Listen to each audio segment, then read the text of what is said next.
আপনারা অবশ্যই ইউটিউব এবং ফেসবুকে একটা ভিডিও ভাইরাল হতে দেখেছেন এবং সেই ভিডিওটি এত বেশি ভাইরাল হয়ে গেছে যে সারা ভারতবর্ষ তথা সারা বিশ্বে তোলপাড় করে দিয়েছে এই ভিডিওটি। কি এমন আছে এই ভিডিওর মধ্যে যে খুব কম সময়ের মধ্যে সারা ভারতবর্ষ তথা সারা পৃথিবীতে ভাইরাল হয়ে গেল?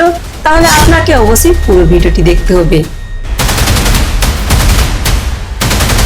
এই কয়েকদিন আগে ইসরায়েল বাহিনী বিমান হামলায় ফিলিস্তিনের রাফা এলাকা পুরো ধ্বংস হয়ে গেছে।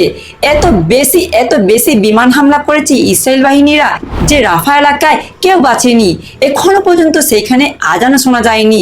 কি একটা ভয়াবহ ব্যাপার, চোখে পানি চলে আসে এই ভিডিওটি দেখে।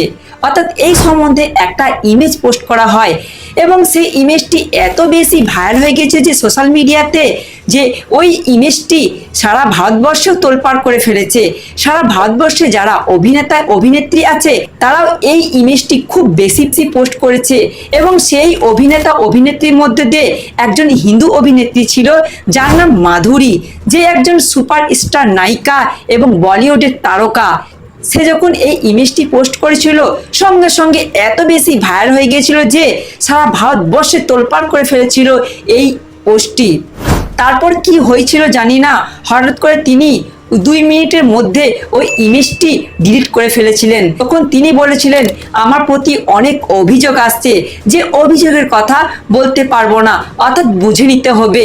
মাধুরীর একথা শুনে এই ভিডিওটি এত বেশি ভাইরাল হয়ে গিয়েছিল যে সারা ভারতবর্ষে তোলপাড় করে ফেলেছে। যদিও অনেক মানুষের মানবতা আছে, সেই মানবতার দিক দিয়ে মাধুরী ওই ইমেজটা পোস্ট করেছিলেন, কিন্তু সমাজের দিকে যখন তাকালো তখন তিনি সেই ইমেজটা ডিলিট করে ফেললো।